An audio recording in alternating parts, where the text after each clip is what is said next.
नमस्कार साथियों, CGPSC current affair के ऑनलाइन प्लेटफॉर्म में आप सबका स्वागत है। आज के वीडियो में हम बाल मनोविज्ञान के श्रृंखला को आगे विस्तार देंगे। किसके श्रृंखला को? बाल मनोविज्ञान के श्रृंखला को आगे विस्तार देंगे। तो आज हम किशोरा अवस्था पर क्या करेंगे? चर्चा करेंगे। किस पर? किशोरा अवस्था पर क्या करेंगे? चर्चा करेंगे। तो आज का टॉपिक क्या होगा हमारा? किशोरा अवस्था। तो सबसे पहले हमें किशोरा अवस्था के अंतर्गत क्या जानना है? किशोरा अवस्था की अवधि पर चर्चा करना है। किस पर? अवधि। तो किशोरा अवस्था की अवधि कितना है? 13 से लेकर 18 वर्ष की आयु को क्या कहा जाता है? किशोरा अवस्था कहा जाता है। ये सर्वमान्य क्या है? अवधारणा है। तो 13 वर्ष से लेकर 18 वर्ष की आयु क्या कहलाती है? किशोरा अवस्था कहलाती है करके तो दिमाग में बैठा। कई किताबों में आपको क्या दिखेगा? 12 दिखेगा। तो इसको ऑप्शन की प्रवृत्ति के आधार पर हमको क्या लेना है? आंसर लेना है। लेकिन सर्वमान्य अवधारणा क्या है? 13 से 18 वर्ष की आयु को क्या कहा जाता है? किशोरा अवस्था कहा जाता है। फिर दूसरा तथ्य याद रखना है, किशोरा किशोरा मनोविज्ञान के जनक।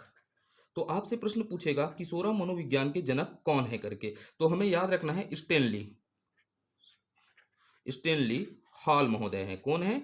स्टेनली हॉल महोदय को माना जाता है करके, को माना जाता है। तो किशोरा मनोविज्ञान के जनक कौन है? स्टेनली हॉल है करके याद रखिएगा। कौन है? स्टेनली हॉल है। अब स्टेनली हॉल से एक और प्रश्न बन सकता है कि इन्होंने क्या लिखा? बुक लिखा। क्या लिखा है? एक बुक लिखा है। वो बुक बहुत चर्चित बुक है। अब ये बुक को लिखा है 1904 में। कब लिखा है? 1904 में एक बुक लिखा। उस बुक का नाम है एडोलसेंस। क्या है? एडोलसेंस नामक क्या लिखा है? एक किताब लिखा है। ठीक है, किसने लिखा? स्टेनली हॉल ने एडोलसेंस नामक एक क्या लिखा है? किताब लिखा है। अब ये इस किताब में इन्होंने क्या किया है? किशोरा अवस्था के संबंध में अपनी शैक्षणिक क्या है? शैक्षिक एवं मनोवैज्ञानिक दशा को क्या किया है? प्रस्तुत किया है। किसमें? एडोलसेंस नामक किताब में। अब लिख देता हूं यहां पर, इसमें एडोलसेंस नामक किताब में या इसमें इन्होंने इन्होंने किशोरा, कौन सा? किशोरा अवस्था अवस्था के संबंध में अपने शैक्षिक शैक्षिक एवं मनोवैज्ञानिक मनोवैज्ञानिक वैज्ञानिक दृष्टिकोण को प्रस्तुत किया है। ठीक, इतना याद रखना है। तो यहाँ पर हमारे लिए दो तथ्य बहुत इंपॉर्टेंट बनते हैं। पहला, आपको अवधि को कभी नहीं भूलना है, और दूसरा क्या है? इसके जनक को नहीं भूलना है। ठीक है, और तीसरा हमको याद रखना है इसके बुक का नाम। चलते हैं आगे के ओर। अब देखते हैं किशोरा अवस्था में विकास के सिद्धांत पर चर्चा करते हैं। यहाँ से भी प्रश्न पूछते हैं। तो अगला टॉपिक इसी के अंतर्गत में डालते हैं हम किशोरा। क्या डालते हैं? किशोरा अवस्था में विकास के सिद्धांत पर चर्चा करते हैं। किस पर? किशोरावस्था में विकास के सिद्धांत पर क्या करते हैं? चर्चा करते हैं। ठीक है, तो आपने हेडिंग डाल लिया होगा अपने कॉपी में, किशोरावस्था में विकास के सिद्धांत पर। तो यहां पर कितने सिद्धांत प्रचलित है? दो सिद्धांत प्रचलित है करके याद रखना है। कितने सिद्धांत प्रचलित है? दो सिद्धांत प्रचलित है। ठीक है, अब इनके प्रतिपादकों पर नाम पूछ देता है, तो दो सिद्धांत के नाम याद होने चाहिए हमको। पहला सिद्धांत क्या है? दूसरा सिद्धांत क्या है? पहला सिद्धांत है अचानक परिवर्तन का सिद्धांत। कौन सा? अचानक परिवर्तन का सिद्धांत। आपको याद रखना है पहला सिद्धांत क्या है? अचानक परिवर्तन का सिद्धांत है। ठीक है, पहला सिद्धांत का नाम मन में बोलिएगा, अचानक परिवर्तन का सिद्धांत है। दूसरा सिद्धांत आपको याद क्या रखना है? बताइएगा, क्रमिक विकास का सिद्धांत। कौन सा? क्रमिक विकास का सिद्धांत है। पहला सिद्धांत क्या हो गया? अचानक परिवर्तन, और दूसरा कौन सा हो गया? क्रमिक विकास का सिद्धांत है। आप समझिएगा, कोई ना कोई इसको सिद्धांत को क्या किया होगा? दिया होगा। तो प्रश्न पूछता है अचानक परिवर्तन के सिद्धांत के प्रतिपादक किसने दिया? तो इसे किसने दिया? स्टेनली हॉल द्वारा क्या किया गया? इसे प्रतिपादन किया गया। ठीक है, अब वैसे ही आपको क्रमिक विकास के सिद्धांत को पूछेगा। किंग कि याद क्या रखना है? किंग या अन्य साथी थे, इसके साथ क्या थे? अन्य भी थे। तो अचानक परिवर्तन का सिद्धांत किसका सिद्धांत है? स्टेनली हॉल का सिद्धांत है। और क्रमिक विकास का सिद्धांत किसका है? किंग का है। किसका है? किंग का है। थोड़ा आप समझते हैं अचानक परिवर्तन क्या होता है और क्रमिक विकास क्या होता है। देखिएगा, समझिएगा। पहला क्या होता है? शैशवावस्था होता है, बालक छोटा होता है। उसके बाद क्या होता है? बाल्यावस्था। ठीक है, इसके बाद अचानक क्या होता है? क्रमिक अवस्था। कौन सा अवस्था आता है हमारा? किशोरावस्था। तो इस अवस्था में बालक के शरीर में क्या होता है? ज्यादा परिवर्तन नहीं होता। यहां लेकिन अचानक आपको क्या दिखना मिल जाएगा? परिवर्तन दिखने जाएगा। जैसे एक लड़का है तो लड़का का अचानक क्या हो जाता है, दाढ़ी आना चालू हो जाता है। तो इसी कारण इसे क्या माने हैं स्टेनली महोदय ने, अचानक परिवर्तन का क्या दिया, सिद्धांत दिया। वैसे ही ये क्या होते हैं, किंग महोदय बोलते हैं ये क्रमिक विकास का परिणाम है। किशोरावस्था क्या है, क्रमिक विकास का परिणाम है। जैसे एक ऋतु है, ठीक है, एक ऋतु है करके बताते हैं, ये क्या बताते हैं, एक ऋतु है। तो फिर एक ऋतु के बाद क्या होगा, दूसरा ऋतु आएगा या नहीं आएगा, दूसरे ऋतु आएगा।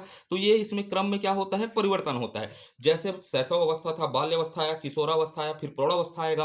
तो ये बोलते हैं जैसे एक ऋतु में परिवर्तन, एक ऋतु से दूसरे ऋतु में क्या होता है, परिवर्तन होता है। तो बीच में कुछ लक्षण दिखते हैं या नहीं दिखते हैं, तो लक्षण दिखते हैं। जैसे अभी क्या था, ठंड था, ठंड के बाद धीरे धीरे क्या होना चालू हुआ, गर्मी आना चालू हुआ। तो ये बताते हैं कि वैसे ही मानव का क्या होता है, क्रमिक विकास होता है। तो ये बाल्य अवस्था से क्या होता है, धीरे धीरे क्रमिक विकास के परिणाम स्वरूप किसमें पहुंचते हैं, किशोरावस्था में। ऐसा कहना है किंग महोदय का। किसका महोदय का है, किंग महोदय का। हमको बस याद क्या रखना है, अचानक परिवर्तन के सिद्धांत के प्रतिपादक किसने किया, स्टेनली हॉल ने। और क्रमिक विकास का सिद्धांत किसके द्वारा दिया गया है, किंग के द्वारा। ठीक है, अब चलते हैं आगे की ओर। यहां से इनके नामों पर प्रश्न बनते हैं। ठीक है, किशोरा अवस्था के अन्य नाम जान लेते हैं। किशोरा अवस्था के, किसके, किशोरा अवस्था के अन्य नाम पर चर्चा करते हैं, अन्य नाम देखते हैं, अन्य अन्य नाम पर चर्चा करते हैं। क्या क्या नाम है किशोरावस्था के। ठीक है, तो सबसे पहले जानना है किशोरा अवस्था के नाम। तो आप अपनी कल्पना में कीजिएगा इसे किस किस नाम से जान सकते हैं। 13 से कितना है, 18 है। तो इसके कैसे कैसे नाम हो सकते हैं समझिएगा। ठीक है, थोड़ा सा दिमाग में रटना नहीं है, समझना है, दिमाग को स्थिर रखिएगा। सबसे पहले क्या होता है, ये सौंदर्य की अवस्था होता है। कौन सा कहलाता है, सौंदर्य की अवस्था। ठीक है, अवस्था देखिएगा, लड़का थे तो धीरे धीरे धीरे धीरे बढ़े, किशोरा अवस्था में प्रवेश किए। तो ये क्या होता है, आपके शारीरिक परिवर्तन की अवस्था होता है ना। यहाँ पर क्या होना चालू हो जाता है, सौंदर्य की अवस्था। यहाँ पर बालक क्या होना चालू करता है, अपने आप को सजना संवारना चालू करता है। ठीक है, सजना है मुझे, सजना के लिए वाला। ठीक है, वैसे ही कहा जाता है, इसी को कहा जाता है सौंदर्य की अवस्था। उसके बाद क्या कहा जाता है, एज ऑफ ब्यूटी कहा जाता है। क्या कहा जाता है, एज ऑफ ब्यूटी। ठीक है, इसी समय समझेगा लोगों को के किशोर हो जाते हैं। ठीक है, आप क्या हो जा रहे हैं, 13 से 18 वर्ष हो जाते हैं। तो इसी कारण इसे क्या कहा जाता है, एज ऑफ ब्यूटी समझेगा। इसी अवस्था में आप रहे होंगे तो आपने तरह तरह के क्रीम पाउडर लगाकर अपने आप को लीपा पोती किया होगा। तो इसीलिए इसे क्या कहा जाता है, एज ऑफ ब्यूटी की अवस्था कहा जाता है। क्या कहा जाता है, एज ऑफ ब्यूटी की अवस्था भी कहा जाता है करके याद रखना। इसे क्या कहा जाता है, संघर्ष एवं तूफान का काल कहा जाता है। क्या कहा जाता है, संघर्ष एवं तूफान का काल कहा जाता है। इस किशोरावस्था को संघर्ष एवं तूफान का काल कहा जाता है, क्योंकि 18 वर्ष से 13 वर्ष से लेकर 18 वर्ष की आयु संघर्ष और तूफान का काल होता है, क्योंकि मन में अलग अलग उथल पुथल चलते हैं। इसीलिए इसे क्या कहा गया है, संघर्ष और तूफान का काल। आप अपने बाल्य अवस्था के बाद देखिएगा कि आप जैसे ही 12th और 12वीं में चलते हैं तो आपके दिमाग में क्या होना चालू हो जाता है, अलग अलग प्रकार का संघर्ष चलता रहता है और तूफान चलता है। किसी को लगता है मैं जेई करूं, किसी को लगता है मैं चोरी करूं, चमारी करूं, जो भी करूं, है ना। तो ये संघर्ष चलना चलता है, तो इसी को क्या कहा जाता है, संघर्ष या तूफान का काल कहा जाता है। उसके बाद इसे क्या कहा जाता है, पतझड़ का काल कहा जाता है। क्या कहा जाता है, पतझड़ का काल भी कहा जाता है। क्या कहा जाता है, पतझड़ का काल। ठीक है, तो समझिएगा इसे क्या कहा जाता है, पतझड़ का भी काल कहा जाता है। और उसके बाद हमको याद रखना है, इसे बसंत का काल कहा जाता है। क्या कहा जाता है, बसंत का काल कहा जाता है। कौन सा काल, बसंत। पतझड़ का काल को समझना है, जैसे एक है, ठीक है, एक मनोदशा बता रहा हूँ, ठीक उदाहरण समझिएगा। एक बालक है, ठीक, एक बालक को क्या पता चल गया, एक लड़की पसंद आ गई। अब ये लड़की क्या हो गई, बालक को पसंद नहीं की, तो इसके लिए क्या है, पतझड़ का काल हो गया। ठीक है, वैसे ही समझिएगा, कोई बालक है, इसके पांचों हाथ किसमें डूबे हैं, उंगली में डूबे रहते हैं, तो इसे इसके लिए क्या हो जाएगा, ये बसंत का काल हो जाएगा। कौन सा काल हो जाएगा, बसंत का काल हो जाएगा। अब ये नए जीवन का काल होता है। क्या जीवन का काल है, नए जीवन का काल है करके याद रखना है, जीवन का काल है। क्योंकि समझेगा 13 से 18 वर्ष की आयु को नवजीवन का काल कहा जाता है। यहां पर जो अच्छे से संघर्ष करेगा वो आगे बढ़ेगा, तो इसे नवजीवन का काल कहा जाता है। ठीक है, और ये काल क्या होता है, परिवर्तन का काल कहलाता है, क्योंकि आप इस समय अनेक प्रकार के परिवर्तन के दौर पर चलते हैं। समझेगा, किसी के क्या होता है, पढ़ाई में नहीं मन लग रहा है तो वो अलग फील्ड को चुनेगा, किसी को खेलने का इच्छा है तो वो खेल के ओर जाएगा, किसी को कुछ करने की इच्छा है तो वो अलग अवस्था में जाएगा। तो इसे क्या कहा जाता है, परिवर्तन का काल कहा जाता है। क्या कहा जाता है, परिवर्तन का काल भी कहा जाता है। उसके बाद याद रखना है, तनाव एवं दबाव का काल। कौन सा, तनाव एवं दबाव भाव का काल होता है। क्यों तनाव का काल होता है, समझेगा, इस समय बालक है, बालक को हर एक प्रकार का दबाव डाला जाता है, जैसे समाज का दबाव है, परिवार का दबाव है। तो ये परिवार का दबाव क्या पैदा करता है, तनाव पैदा करता है। इसी कारण इसे तनाव और दबाव का काल कहा जाता है। समझिएगा, आप 18 वर्ष के आयु में रहे होंगे तो आपकी मानसिकता में सबसे पहले क्या रहा होगा, 10वीं पास किए होंगे, क्या सब्जेक्ट ले, आगे क्या करना है। तो ये आपके ऊपर क्या परिवार ने दबाव डाला, दबाव के कारण क्या आता है, तनाव आता है। तो इसी को क्या कहा जाता है, तनाव और दबाव का काल भी कहा जाता है। ये क्लियर हो रहा है या नहीं हो रहा है, बताइएगा, दिमाग में सोचते चलिए। अब इसको क्या कहा जाता है, पलायन का काल भी कहा जाता है। क्या कहा जाता है, पलायन वादी आयु कहा जाता है। कौन सी आयु, पलायनवादी आयु। समझेगा, पलायनवादी आयु कैसे होता है, जैसे आप घर में कहा पिक्चर देखने जा रहे हैं, क्या कह रहे हैं, पिक्चर देखने जा रहे हैं, लेकिन घर वाले मना किए, फिर भी आप क्या करेंगे, जीत करके देखने जाओगे या नहीं देखने जाओगे, तो इसीलिए पलायनवादी आयु कहा जाता है। जैसे आपको खेल खेलना है, घर वाले बोल रहे हैं गर्मी का दिन है, करे आ जाएगा मत जा, तो भी से आप क्या कर रहे हैं, उनकी बातों को अवहेलना करके क्या कर रहे हैं, पलायन कर रहे हैं, अर्थात ज्यादा होगा, पढ़ाई कर बोल रहे हैं तब भग जा रहे हैं। ठीक है, तो ये क्या समय होता है, पलायनवादी आयु कहलाता है। क्या कहलाता है, पलायनवादी आयु का समय होता है। उसके बाद जानना है इस समय को क्या कहा जाता है, वीर पूजा की भावना का काल। वीर पूजा की भावना का काल कहा जाता है। किसका, वीर पूजा की भावना का काल। आप समझिएगा, आप 18 वर्ष के आयु में हैं, कितने वर्ष के में, 13 से 18 वर्ष की आयु है आपकी। इसी को वीर पूजा का काल क्यों कहा जाएगा, जैसे कई लोग किससे प्रभावित हो सकते हैं, भगत सिंह से। किससे, भगत सिंह से, क्योंकि भगत सिंह का विचार कैसे था, क्रांतिकारी विचार था। कई लोग देखिएगा, इस अवस्था है 13 से 18 वर्ष, बीच में क्या था, एक दुष्यंत कश्यप था, कोई एमपी में दुष्यंत था, ठीक है, उसको सबको दुष्यंत कश्यप बनना की इच्छा हो गई, कईयों को लॉरेंस बिश्नोई बनने की इच्छा हो जाती है। ठीक है, समझेगा, ये सब समझते हैं वीर पूजा, अर्थात शौर्य का क्या करना चालू कर देते हैं, पूजन करने की भावना आ जाती है। जैसे आपको भाई 13 से 18 में कोई कुछ बोल देता तो देख लूंगा तेरे को, ठीक है, बहुत मारने का इच्छा होता था। तो यही है वीर पूजन का भावना का काल है। ये क्या है, वीर पूजन का भावना का काल है। और यही समय रहता है दिव्य सपना। ठीक है, क्या होता है, दिव्य सपना की आयु होती है। ठीक है, कैसे कैसों को दिया है मुझको भी तो ऐस करा दे वाला का समय है। ठीक है, समझ पाए मेरे भावनाओं को आप। ठीक है, तो ये दिव्य सपना का आयु है। दिव्य सपना, यहाँ पर तरह तरह के सपना आएंगे, स्कूल में ये है वो है फलाना है, कैसे कैसे को दिया है मुझको भी तो लिफ्ट करा दे, ऐसे ही आपको सपने आएंगे। इसी को कहा जाता है दिव्य सपना की आयु कहा जाता है। क्या कहा जाता है, दिव्य सपना की आयु कहा जाता है। अमूर्त चिंतन का काल है, इसे क्या कहा जाता है, अमूर्त चिंतन। आपके पास जो चिंतन मूर्त रूप में नहीं हो सकती, उसका भी आप सोचोगे। पबजी में जैसे आप समझते हो ना, चिकन डिनर मिल गया, तो यही तो अब अमूर्त चिंतन का काल होता है। कौन सा काल होता है, अमूर्त चिंतन। देखिएगा, पबजी में घुस गए हैं बच्चे, ठीक है, अब ये समझ रहे हैं कि हम किसी को मार रहे हैं, अमूर्त चिंतन है, वो काल्पनिक चीजें हैं। तो वैसी ही चीजें चलते रहेंगे आपके दिमाग में। और ये क्या कहलाता है, जीवन का सबसे कठिन काल।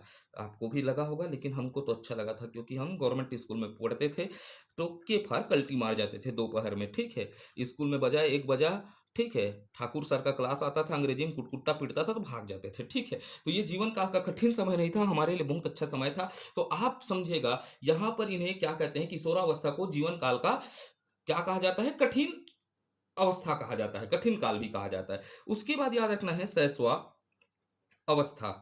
किसका, शैशवा अवस्था का पुनः पुनर पुनः आगमन काल, पुनरा आगमन काल करके याद रखिएगा, पुनरा आगमन काल।